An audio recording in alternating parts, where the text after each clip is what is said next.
Un pensamiento en la palabra de Dios en el libro de Apocalipsis. Apocalipsis capítulo 1, versículo 3. Apocalipsis capítulo 1, versículo 3. La palabra de Dios dice. Apocalipsis 1, 3.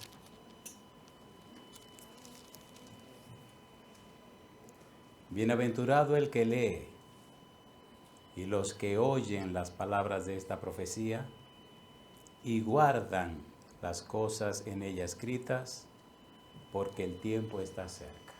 ¿Podemos estar en pie para orar? Querido Padre Celestial, le damos tantas gracias por su amor, su bondad, su misericordia. Le damos tantas gracias, Señor, por su manera de ser. Gracias por hacer posible esta reunión. Gracias por la compañía de los ángeles. Gracias por la dirección de su Espíritu. Gracias por los amigos y amigas que nos acompañan. Gracias por los hermanos y hermanas presentes. Querido Padre, gracias por todos aquellos y aquellas que nos siguen en cualquier lugar del mundo. Ahora le rogamos, Señor, que el Espíritu Santo nos traiga palabra de vida para la vida eterna. Amén. Que no recibamos palabra de hombre, pero la palabra de Jehová que vive y permanece para siempre. Amén. Prepárenos, Señor, para estar en el Espíritu y conocer y comprender y entender las cosas espirituales. En su mano nos entregamos, en el nombre de Jesús. Amén. Amén. Hay una serie con la que estamos trabajando que hemos titulado ¿Por quién orar en el tiempo del fin? Y esta serie parte en el libro de San Mateo capítulo 24 y capítulo 25. El Señor Jesús plantea en esos dos capítulos lo que se conoce como las parábolas del tiempo del fin. Y en esas parábolas del tiempo del fin, Cristo pone muy en claro que al final de los tiempos la iglesia estará dividida en dos grupos. Un grupo fiel y un grupo que no sería fiel. Y me refiero a la iglesia cristiana. ¿Recuerdan la parábola del trigo y la cizaña? ¿El trigo qué cosa es? Trigo. Y la cizaña es cizaña. Sin embargo, el Señor prometió estar presente en su iglesia y con su iglesia todo el tiempo. Cuando nosotros comparamos lo que dijo Jesús en el libro de Mateo capítulo 24, capítulo 25, acerca de estas 5 parábolas, entonces entendemos y comprendemos que el reino de la gracia de Dios nunca jamás será vencido. Cristo prometió estar con nosotros todos los días hasta el fin del mundo. Y cuando estudiamos el libro del Apocalipsis descubrimos el Evangelio según San Juan. En la época del apóstol Juan hubo una crisis espectacular en la iglesia cristiana. Muchos grupos se introdujeron en la iglesia y amenazaron la iglesia con acabar con ella. Tan fuerte se puso la cosa que estaba en entredicho el nombre y la persona de Cristo Jesús. La pregunta era, ¿quién es Jesús? Se conoce esto en teología como el problema cristológico. ¿Cómo se conoce? El problema cristológico. ¿Quién es Jesús? Los apóstoles habían muerto, solo quedaba uno, el más joven y el más anciano. Juan, aunque fue apresado en la isla de Patmos, lo habían dejado libre y había regresado a la ciudad. Ya era un anciano. Una crisis terrible que amenazaba con acabar con la iglesia. Y entonces le preguntaron a Juan, ¿cuál es su respuesta? Juan escribió 5 libros para responder una pregunta. La pregunta es, ¿quién es Jesús? Escribió un evangelio teológico que se conoce como el Evangelio según San Juan. Escribió primera, segunda y tercera carta del apóstol Juan. Y al final, anciano, el Señor vino y se le reveló y escribió el libro del Apocalipsis. Por eso, cuando hablamos del Apocalipsis, tenemos que pensar en la primera frase que aparece en el libro, son Apocalipsis 1.1. Apocalipsis 1.1 dice la revelación de Jesucristo que Dios le dio. ¿Qué cosa es el Apocalipsis? La revelación de Jesucristo, de la persona de Jesucristo. Y cuando usted lee el libro, descubre que no se lee como los otros libros de la Biblia. Si usted lee el libro de Apocalipsis como lee cualquier otro libro de la Biblia, no lo va a entender jamás. Tiene que aprender el método y la manera de estudiar ese libro para poder conocer, comprender y entender el libro. Número 1. el libro, aunque se escribió en griego, está pensado en hebreo. ¿No le parece algo extraño? Una persona que escribe en un idioma pensando en otro idioma. ¿Qué pasaría si usted escribe una frase dominicana en chino? ¿Sería fácil para entenderlo? No. Por eso, cuando se habla del estudio de la Biblia, usted tiene que ir al punto correcto para entender lo que Dios quiere decir.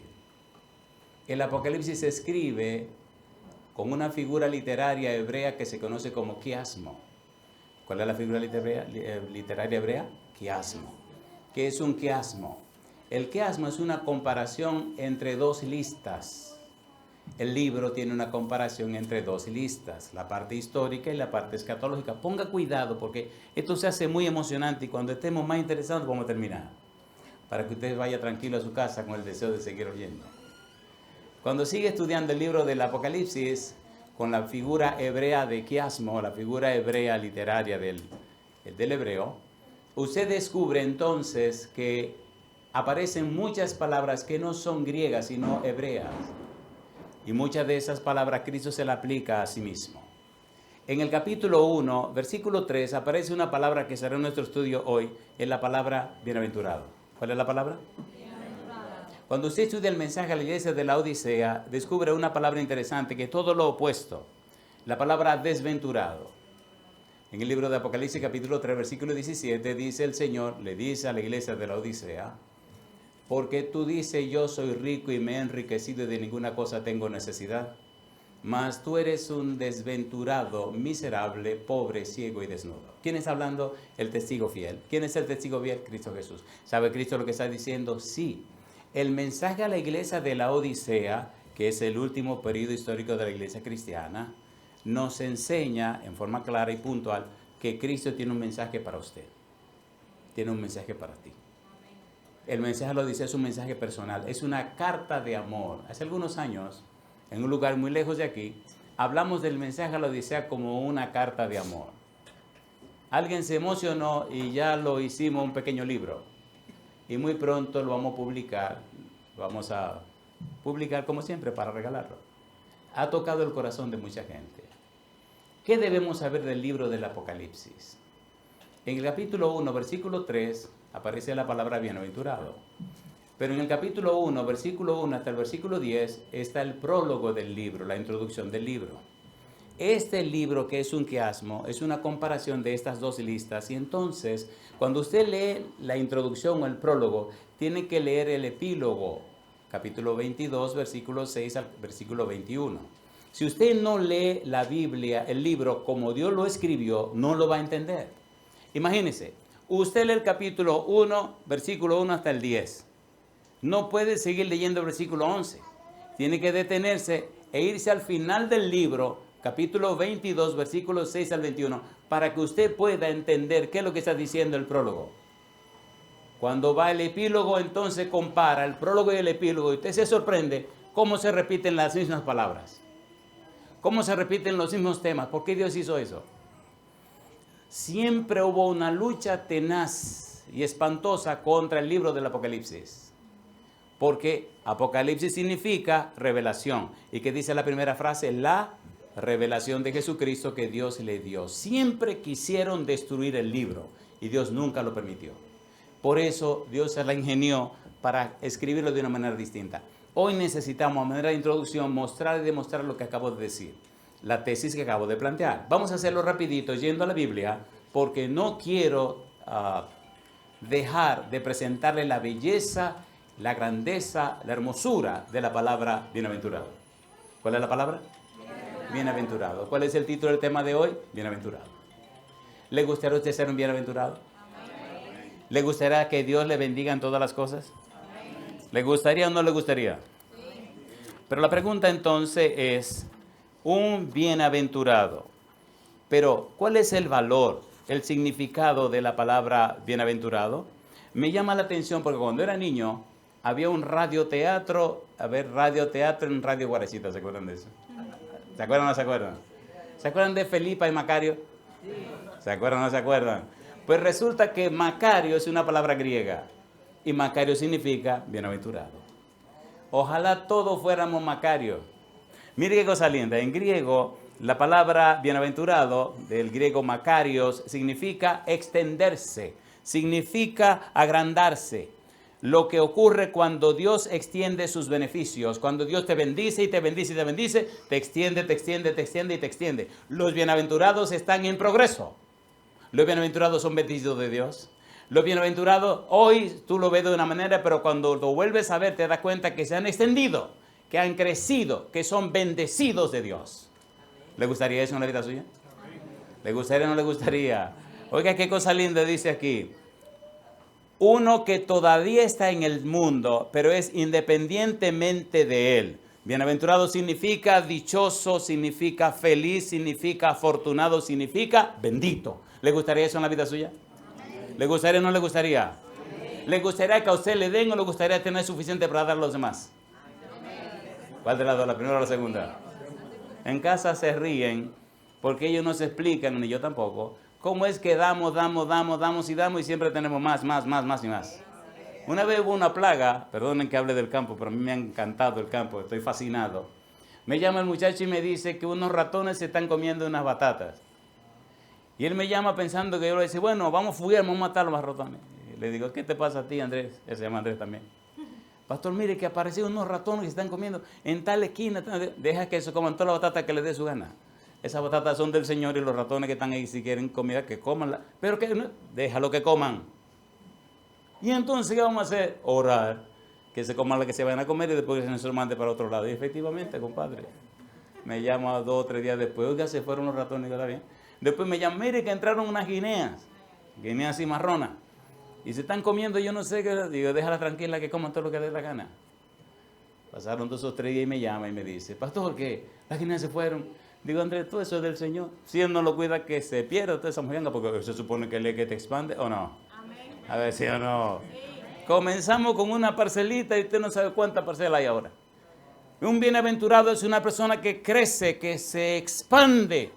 Si usted es un bienaventurado, la gente lo sabrá. El evangelio no se predica con palabras, se predica con testimonio. Amén. La gente creerá no lo que tú le digas, la gente creerá lo que tú vivas. No olvidemos eso, por favor. ¿Quiere Dios que todos seamos Macario y bienaventurados? Amén. ¿Quiere usted serlo también? Amén. Ahora, mire qué cosa linda, un poco de teología. Mire el versículo 3 de Apocalipsis capítulo 1. La Biblia es hermosa. Dice, bienaventurado el que lee y los que oyen las palabras de esta profecía y guardan las cosas en ella escritas, porque el tiempo está cerca. El que lee, los que oyen y guardan. ¿Por qué dice el que lee? Porque en ese tiempo no todo el mundo sabía leer. Y en los cultos de la iglesia había uno que leía y todo el mundo escuchaba, porque no sabían leer. Cosa linda. Así que la bienaventuranza es para quién? El que lee. ¿Y quién es más? Los que oyen y guardan. La palabra de esta profecía dice, porque el tiempo está cerca. ¿Cuál tiempo? La segunda venida. Cuando usted lee el libro del Apocalipsis, descubre que si lee en la introducción o el prólogo, tiene que luego leer el epílogo para entender el panorama completo. Cuando lee la visión 1, tiene que leer la visión 8. Cuando lee la 2, tiene que leer la 7. Cuando lee la 3, tiene que leer la 5. Y cuando lee la 4, tiene que leer la 6. ¿Qué asmo? Como si fuera una X, todo se cruza. Dios fue tan sabio que armó la trama para que los enemigos no pudieran destruir la iglesia. Porque si usted lee el prólogo y sigue con la visión número 1, no va a entender. Si lee el prólogo, tiene que leer el epílogo. Si lee la visión 1, tiene que leer la 8. Si lee la 2, tiene que leer la 7. Y si lee la 3, tiene que leer la 5. Y si lee la 4, tiene que leer la 6. Tiene que cruzarse. Y si usted no sabe cómo es el cruce, usted se pierde en el camino. Bendito sea el nombre de Dios. Hoy no tenemos tiempo para hablar con el libro entero, pero sí por lo menos con una palabra. ¿Cuál es la palabra? Bienaventurados. Me gusta porque el reino de la gracia comienza con la misma palabra, San Mateo capítulo 5, versículo 1 al 12. Y me gusta también porque todo termina en la historia de la humanidad, todo termina en el Apocalipsis con la palabra bienaventurado. La misma palabra, porque Dios quiere tratar con personas que Él bendice, que Él aumenta, que Él engrandece. Dios no es un Dios cualquiera. Él dio todo lo que tenía por amor a ti. Romanos 8:32, ¿qué dice Romanos 8:32? El que no escatimó ni aun a su propio Hijo, sino que lo entregó por todos nosotros, ¿cómo no nos dará juntamente con Él? ¿Cuánto dice? Todas las cosas. es bochornoso, es deprimente, es triste y lamentable ver cristianos arrastrándose como si fueran gusanos. La Biblia dice, Apocalipsis capítulo 1, versículo número 6, y nos hizo reyes y sacerdotes para Dios su Padre, a Él sea la gloria e imperio por los siglos de los siglos. Amén. ¿Qué nos hizo Dios? Reyes y sacerdotes. Apocalipsis capítulo número 5, Apocalipsis capítulo 5, versículo 10, y nos has hecho para nuestro Dios reyes y sacerdotes, y reinaremos sobre la tierra. Primera de Pedro capítulo 2, versículo 9, estoy leyendo la Biblia, recuerde, usamos el método bíblico gramático descriptivo. ¿Quién es usted si es una persona cristiana? Si usted es una persona cristiana, en el cielo le miran a usted como un rey y un sacerdote. Versículo 9. Primera de Pedro capítulo 2, versículo 9 dice, mas vosotros sois, ¿cómo dice? Linaje escogido, real sacerdocio, nación santa, pueblo adquirido por Dios. ¿Con qué propósito?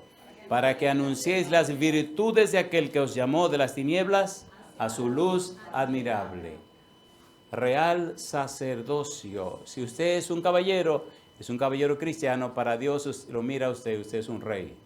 Y le tiene su coronita guardada para cuando usted suba arriba después que Cristo venga. Si es una dama, entonces usted es una reina. Pero lindo es que no es un rey común y corriente, no es nada secular, es algo santo. Amén. Real sacerdocio. Y el propósito es para que anunciéis las virtudes, los perfiles, las características, la belleza de aquel que nos llamó de las tinieblas a su luz admirable. Lo hermoso de esto es que trasciende la tierra. ¿Qué dice Efesios 3:10? Para que la multiforme sabiduría de Dios sea ahora dada a conocer por medio de la iglesia. ¿A quiénes? A los principados y potestades en los lugares celestiales. Nos están mirando. Nos están mirando en todo el universo. Y el único empeño e interés que tienen es conocer más la belleza del carácter de Dios. No es un asunto religioso, es un asunto de relación. Si te relacionas con Dios, entonces en ti se manifestará la gloria de Dios. Apocalipsis capítulo 1, versículo número 3. Hagamos entonces ahora la comparación del prólogo y el epílogo y usted se maravillará. Perdonen si voy un poquito rápido ahora. Solo quiero mostrar la tesis de que se relaciona el prólogo con el epílogo, de que hay dos listas, de que existe un quiasmo en el libro de Apocalipsis. Ponga cuidado, por favor. Cuando usted lee Apocalipsis capítulo 1, versículo 1 al versículo 10, tiene el prólogo. Cuando lee Apocalipsis capítulo 22, versículo 6 al versículo 21, tiene el epílogo. Ahora, mire qué cosa linda. ¿Cómo se le ingenió Dios? Primero el prólogo, luego el epílogo, que es la parte final. ¿Y cómo usa las mismas palabras que usa en el prólogo en el epílogo? Se nota y se ve que no es un invento humano. Es como bregar con con las dos partes del cerebro. Iba a decir con los dos cerebros, es verdad que tenemos dos cerebros, el hemisferio izquierdo y el hemisferio derecho. Mire qué cosa linda. Vamos al versículo 1, Apocalipsis 1:3. ¿Qué dice el versículo 3? Vamos rapidito. Apocalipsis capítulo 1, versículo 3. ¿Qué dice el versículo 3? ¿Cuál es la palabra que aparece allí primero? Bienaventurado. Ya veremos en otro momento cómo aparece esa misma palabra al final. Vamos al versículo 1, Apocalipsis 1:1. ¿Qué dice el versículo 1? La revelación de Jesucristo que Dios le dio para manifestar a sus siervos las cosas que deben suceder pronto. Y la declaró enviándola por medio de su ángel a su siervo Juan. ¿Aparece la frase su ángel, sí o no? ¿Sí o no? En el capítulo 22, versículo número 6, ¿qué dice? Capítulo 22, versículo 6. La misma fraseología que aparece en el capítulo 1, versículo 1 en adelante. Mira el versículo 6. Y me dijo, estas palabras son fieles y verdaderas, y el Señor, el Dios de los espíritus de los profetas, ha enviado su ángel para mostrar a sus siervos las cosas que deben suceder pronto. La misma frase que aparece al principio del libro, aparece ahora al final. Número 1. Número 2. En el versículo número 3, bienaventurado. En los versículos 7 y 14 de Apocalipsis 22, bienaventurado. En el versículo 4 al 6 aparece la identificación de la deidad. El que es y que era y que ha de venir, los 7 espíritus que están delante de Dios y Jesucristo.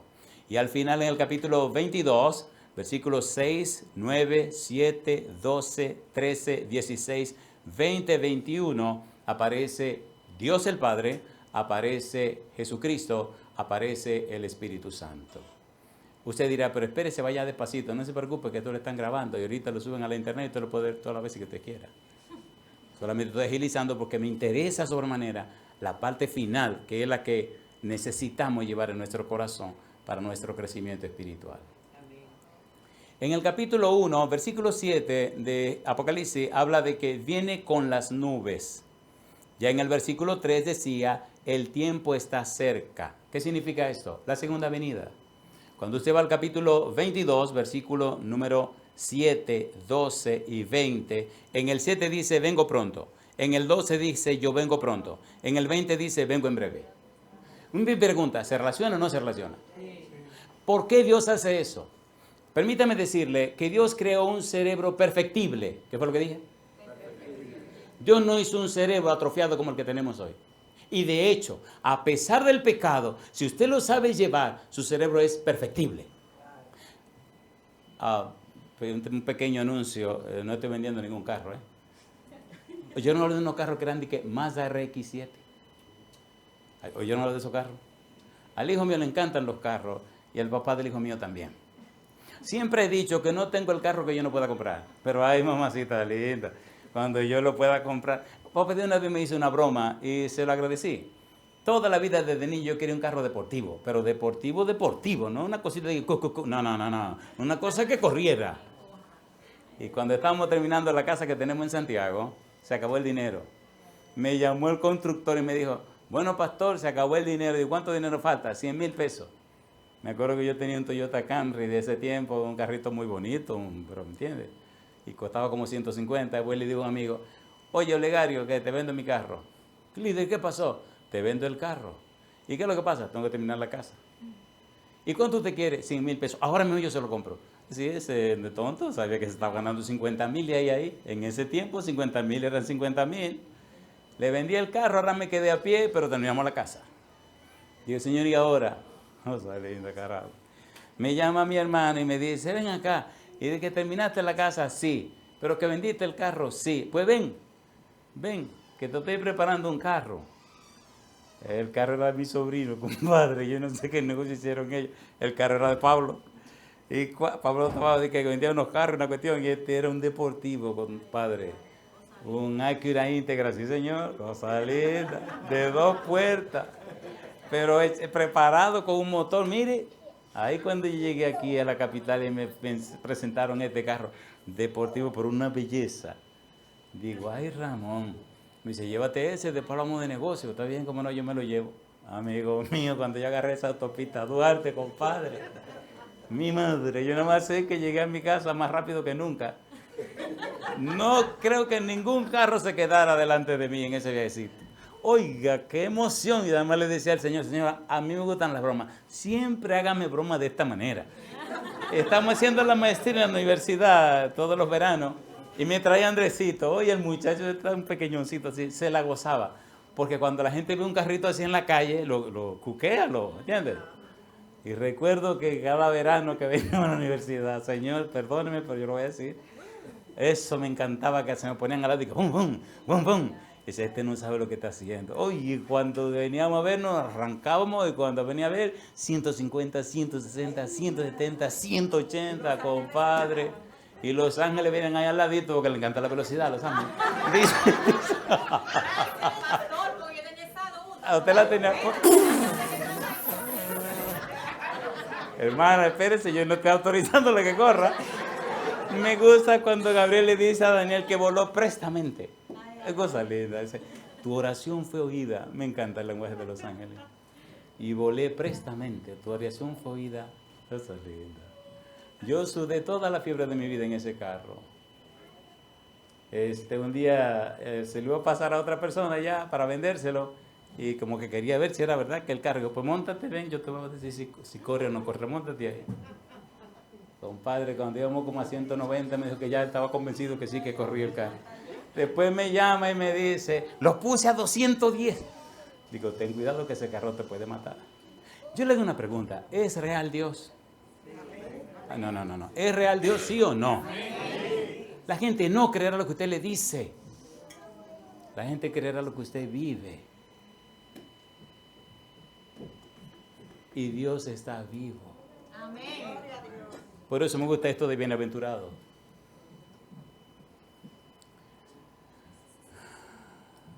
Capítulo 1, versículo 3. Capítulo 22, versículo 7, versículo 14. En el prólogo, bienaventurado. En el epílogo, bienaventurado. Y ahora, concentrémonos en estos 7 versículos. En el libro de Apocalipsis aparece la palabra bienaventurado 7 veces. Aparecen 7 bienaventuranzas. Recuerde que el 7 significa perfección. ¿Qué significa el 7? Perfección. Cuando Dios le bendice perfectamente. Amén. Si es un asunto chiripero, eso no viene de Dios. Cuando Dios le da verdaderamente. Amén. Al punto que hasta los demonios se asombran. Estaba en un lugar del mundo muy lejos de aquí. Y había una persona que tiene un problema con el diablo. Y el demonio habló a través de la persona, me miró fijo a los ojos y me dijo, te hemos estado velando y te hemos estado vigilando hace muchos años. Esperamos solamente que te separes del que te acompaña porque te vamos a matar. Y yo me sonreí. Ya habían matado gente tratando de matarme a mí. En accidentes y en cosas. Porque es que esto es real. ¿Es real o no es real? Sí. ¿Es real o no es real? Sí. Cuando uno vive una vida cristiana ¿cómo se llama eso? De la secreta. Esto no es cuestión de secreto. O es o no es. Si usted es un bienaventurado de Dios, está expandiéndose, está creciendo, lo están bendiciendo. Amén. Dios no miente. Capítulo 14, versículo 13. Aterricemos. Mire qué cosa linda. Ponga cuidado a lo que viene ahora, por favor. Estamos resumiendo y apretando lo más que podamos, pero ya no podemos apretar más. Vamos a aterrizar con estos versículos y estas pruebas bíblicas. Recuerde, usamos el método ¿cómo? Bíblico, gramático, descriptivo. Bíblico, solo la Biblia. Gramático, el significado de las palabras en la Biblia. Y descriptivo, cómo la Biblia se explica a sí misma. Veamos estas siguientes bienaventuranzas. Apocalipsis capítulo número 14, versículo 13. Apocalipsis 14, 13. ¿Qué dice Apocalipsis 14, 13? ¿Qué bienaventuranza aparece allí? Apocalipsis 14, versículo número 13. Y mire qué belleza. Todas son promesas de Dios. Apocalipsis 14, 13 dice el 13. Oí una voz que desde el cielo me decía, escribe. ¿Qué cosa? Bienaventurados de aquí en adelante los muertos que mueren en el Señor. Sí, dice el Espíritu, descansarán de sus trabajos, porque sus obras con ellos, ¿qué dice? Siguen. ¿Por qué son bienaventurados los que mueren en el Señor? ¿Qué hay detrás de esos que mueren en el Señor? ¿Cuál es la promesa para los que mueren en el Señor? Mi pregunta, ¿ha muerto algún familiar suyo que usted sepa? ¿Sí o no? ¿Sí o no? Tuve el privilegio de hacer el funeral de mi mamá. Y en ese funeral lloraba. Y aunque usted no lo crea, reía. Me costó casi 18 años de ayuno y oración y lágrimas y sufrimiento para que mi mamá se entregara al Señor. Y siempre decía que no. Y al final, por la gracia de Dios, con una sonrisa dijo que sí. Amén. Y al final, cuando ya la muerte venía, murió con una sonrisa. ¿Por qué?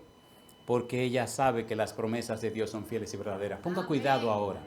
Bienaventurado de aquí en adelante los que mueren en el Señor. ¿Por qué? Mire qué cosa linda dice la Biblia. 1 Tesalonicenses capítulo 4, versículo 15 en adelante hasta el versículo número 18. Mire qué cosa linda dice. El versículo 15. Por lo cual os decimos esto en palabra del Señor, que nosotros que vivimos, que habremos quedado hasta la venida del Señor, no precederemos a los que durmieron, porque el Señor mismo con voz de mando, con voz de arcángel y con trompeta de Dios, que dice, descenderá del cielo y los muertos en Cristo resucitarán primero. Luego, nosotros los que vivimos, los que hayamos quedado, seremos arrebatados juntamente con ellos en las nubes para recibir al Señor en el aire. Y así estaremos siempre con el Señor. Yo digo, alabado sea el nombre de Dios. ¿Por qué los que mueren en el Señor son bienaventurados? Porque cuando Cristo venga lo van a levantar de la tumba y vivirán para siempre en la patria celestial. Andrés me dice, mamá, sí mamá, yo estoy lista, yo me quiero morir. ¿Cómo no? Era el mes de marzo, pero el médico la mandó a morir a la casa en el mes de agosto. El médico dijo que iba a vivir 1 semana o 2 semanas. Cuando llegué, mi mamá me dijo, mira, dice el médico que me voy a morir en un par de semanas. ¿Y tú te quieres morir? Allá en agosto dijo, no, yo no quiero morir ahora. ¿Está bien? ¿Te gustaría ver la Navidad, mamá? Sí, yo quiero ver la Navidad, mi negra linda. ¿Y vio la Navidad? Cuando estaba terminando la Navidad, dice, a mí me gustaría ver el Año Nuevo. Digo, pues va a ver el Año Nuevo. Pasó el Año Nuevo y digo, mamá, no, yo quiero ver los cumpleaños de ustedes. Yo y mi hermano y yo cumplimos años en el mes de febrero. Y cuando ya está pasando febrero, digo, ¿y ahora qué es lo que quiere ver otra vez la Navidad? Y se ríe y dice, ya no, ya está bien. Yo no, ya estoy cansada, ya yo me quiero morir. Qué cosa linda. Digo, pues no hay problema, mamá. ¿Qué es lo que tengo que hacer? Mi negra linda. Le dije, no te tome el jugo que Carmen te da. Y te va a morir. Está bien. Se sonríe, mi negra linda. A mí lo que me gusta de Dios es que las cosas de Él son reales. Lo primero que le dije a Dios cuando yo llegué a la iglesia con 18 años fue, a mí no me vengan con cuentos.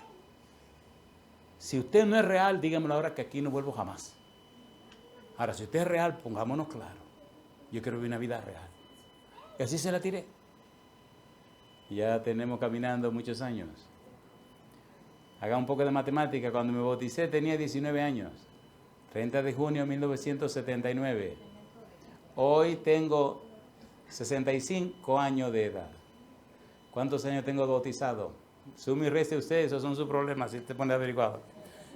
Mi mamá ese día entonces, con una sonrisa, me dijo, ¿qué es lo que tengo que hacer? No te tome el asunto que te está dando Carmen. Y te va a morir pronto. Andrés, sí mamá, bájate, déjame darte un beso. Tenía el hígado acabado, tenía el vientre así. Me bajé, me dio mi beso y me dijo, ¿cuántas veces intenté sacarte de la iglesia, Andrés? ¿Cuántas cosas hice para que te saliera de la iglesia? Pero gracias a Dios que no te saliste. Dime una cosa, mi hijo. ¿Tú tienes todo listo para el funeral? Sí, mamá. ¿En qué funeraria vamos a hacer esto? Va a salir, no, vivíamos en Santiago. Digo, mamá, tú te vas a morir con la gente rica, mamá, porque ahí en la funeraria Blandino. Y empezó a reírse. Estamos hablando de la muerte. Pero háblame una cosa, ¿y la caja? Es una caja muy bonita, gris. ¿Y tú compraste flores, Andrés? Sí, mamá, tenemos flores. Y para ir al cementerio, pues tú sabes que viene la gente del campo, no tienen carro. ¿Cómo van a ir al cementerio? Rentamos un autobús, mamá, también. ¿Cuántos pasajeros? Digo, ahora sí se armó la cosa. 76 pasajeros. Y después que hablamos todo, que está todo arreglado, me dice, a mí tú nunca me has mentido. Digo, ¿y por qué tengo que mentir? Si tú hiciste eso en la funeraria, te tienen un recibo. Digo, sí, saca el recibo, déjame verlo. Mire, si era enredada, saqué mi cartera, saqué el recibo y se lo enseñé. Mira, funeraria tal, aquí, allá. Está bien. Se ríe. Y entonces digo, no, entonces nada, era un jueves. Entonces nada, no te bebas lo que Carmen te está dando y te mueres de una vez. Está bien. Compadre, yo estaba dando una campaña en la iglesia de Sion y ese domingo tenía planeado ver a mi mamá, pero Dios se la sabe toda. Yo le había pedido a Dios que quería que mi mamá se muriera en mis manos. Me dijo, no. No, Señor, pero yo quiero que ahí muera ahí en la mano mía. No. Es un dolor muy profundo, Andrés. No. Bueno, ese domingo el pastor Alejandro Jiménez me invitó a ir a Zafarraya, por allá por Moca, por allá por Jábaba. Y ese día una señora que tenía 20 años en la iglesia, no se decía bautizar, ese día tomó la decisión de bautizarse. Yo vengo feliz de mi visita a la casa corriendo a bañarme para irme corriendo a predicar, para salir de la iglesia corriendo a la casa a ver a mi mamá. Cuando termino de predicar, viene una sobrina, Karenis, y cuando estoy en la puerta saludando a la gente por salir corriendo para donde mi mamá, viene y me dice, tío, vine a decirte que mamá se puso mala. Digo, mira Karenis, tú sabes que yo soy muy enredado. No me diga con que se puso mala. ¿Se murió o no se murió? Me miró así con pena y me dice, se murió. Vamos. Llegué a mi casa, mi negra linda. Llegué. Mi hermana Carmen me dice, ay Andrés, si tú supieras que mamá me dijo, bueno Carmen, báñame. Y la bañé. ¿Te acuerdas la batita rosada que te dije que guardar así? Pónmela. ¿Te acuerdas la pantufa que...? Sí, pónmela. Pero mamá, ella estaba acostada en la cama, ya no caminaba ya. La bañaron, le pusieron su pantufa y entonces le dijo a Carmen, yo quiero que me canten esos himnos que canta Andrés, los himnos de la iglesia de Andrés, que me lo canten. Bien peinadita, bien arregladita. Llegó una tía, Dolores, empezó a cantarle. Se durmió. Dolores sale de la habitación y le dice a Carmen, no hagan bulla que Fefa se durmió. Durmió. Negra mía. Cuando yo llegué, todavía estaba durmiendo. Y sigue durmiendo hasta que Cristo venga. Se murió. Llamamos a la funeraria, la sacaron de la habitación, la pusieron en la caja, la pusieron en la sala. Y una cosa muy rara ocurrió. Todos los niñitos del barrio vinieron. Y se rodearon la caja. Empezaron a arreglarle la ropita. Cuando llegamos a la funeraria, los hombres que trabajan en la preparación del cuerpo vinieron a hablar conmigo y me dijeron, mire señor, disculpe que le hablemos de esto, pero nosotros no podemos creer lo que vivimos. ¿Qué le pasó? ¿Usted hijo de la señora? Sí. Mire, no entendemos cómo esa mujer no se ahogó en su propia sangre. Digo, ¿por qué?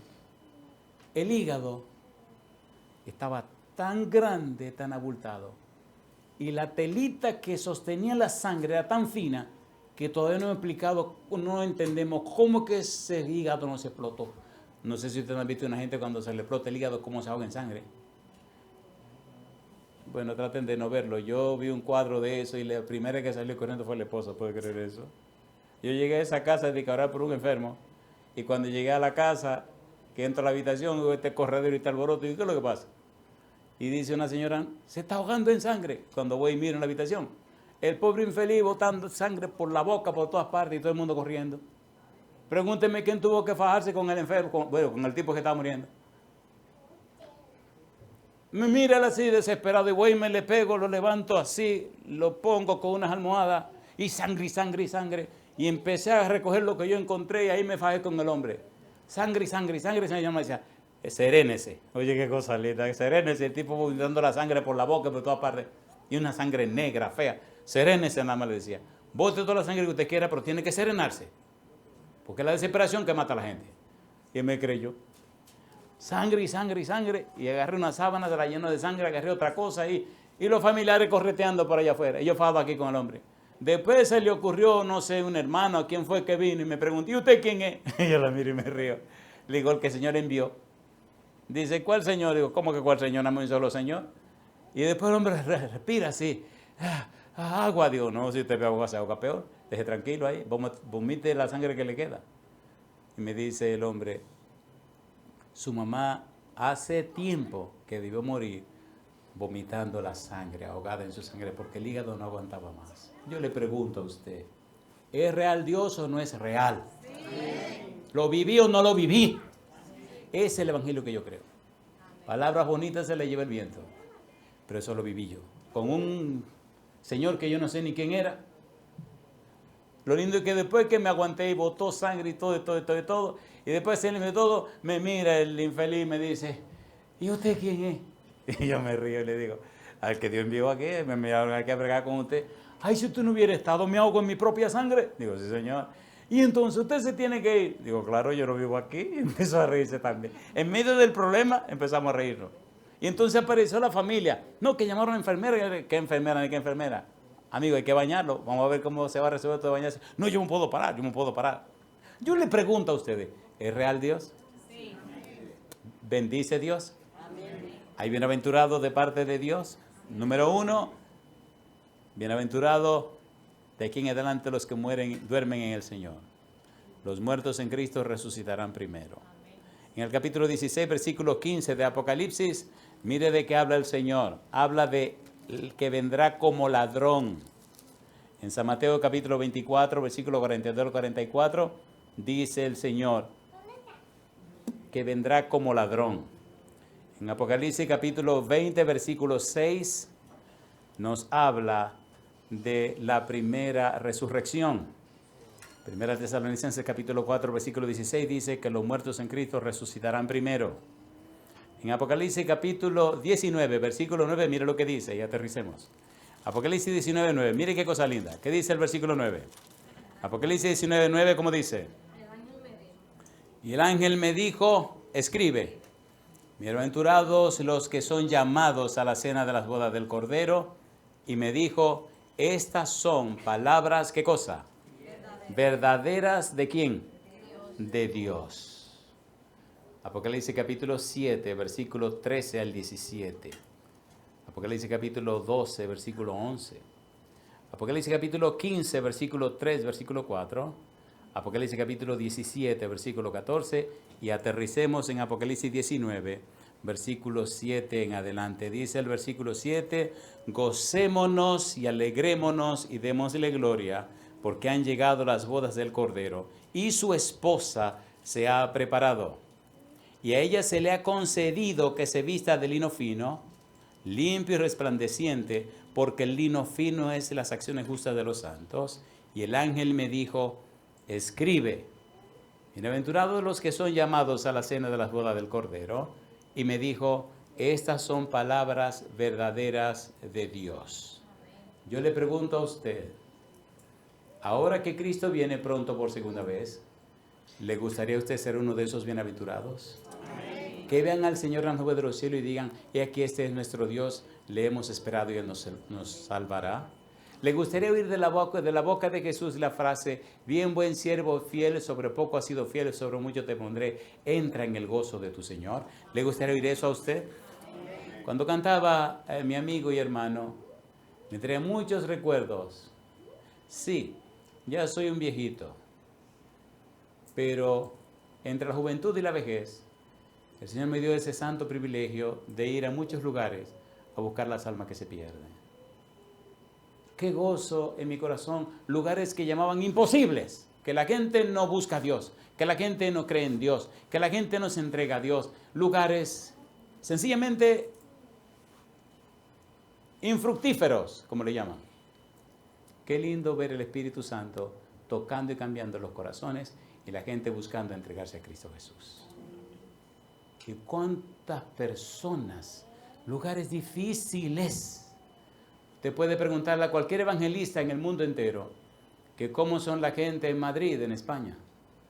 Y le van a decir, y otros lugares más que no voy a mencionar. Pero cómo el Espíritu de Dios es capaz de cambiar el corazón de la gente. Amén. Permítame terminar con una sola pregunta. ¿Acepta usted que Dios le señale con su mano bendita y le nombre desde hoy un bienaventurado o una bienaventurada? Amén. Entonces póngase en pie conmigo. Recuerde que bienaventurado significa que te engrandece, que te exalta, que te hace crecer, que te hace desarrollar, que ensancha tu territorio. Bienaventurado significa bendito, significa afortunado. Bienaventurado significa dichoso. Bienaventurado significa que el que te conoce se ve y sabe que Dios te está bendiciendo. Porque la gente no cree palabras, la gente cree hechos. Por eso Dios se manifiesta, para que tu testimonio ayude a otros a entregarse a Cristo Jesús. ¿Estás dispuesto o dispuesta a darle a Dios todo derecho legal espiritual para que el Espíritu Santo venga a tu vida y te bendiga? Si dices sí, levanta la mano conmigo y oremos. Querido Dios, querido Padre Celestial, le damos gracias por todo lo que ha hecho en nuestro favor. Le damos gracias por todo lo que hace en este momento en nuestro favor. Le damos gracias por la obra de los ángeles guiados por el Espíritu Santo. Hoy, Señor, le damos todo derecho legal espiritual sobre nuestra vida para que produzca en nosotros el querer y el hacer por su buena voluntad. Padre amado, que nada ni nadie nos separe de usted. Denos el gozo y la alegría de su compañía y haga de nuestra vida y con nuestra vida su voluntad. Que nada ni nadie nos separe de usted. Lo pedimos, Señor, en el nombre de Jesús. Amén, Señor. Amén. Que Dios les bendiga.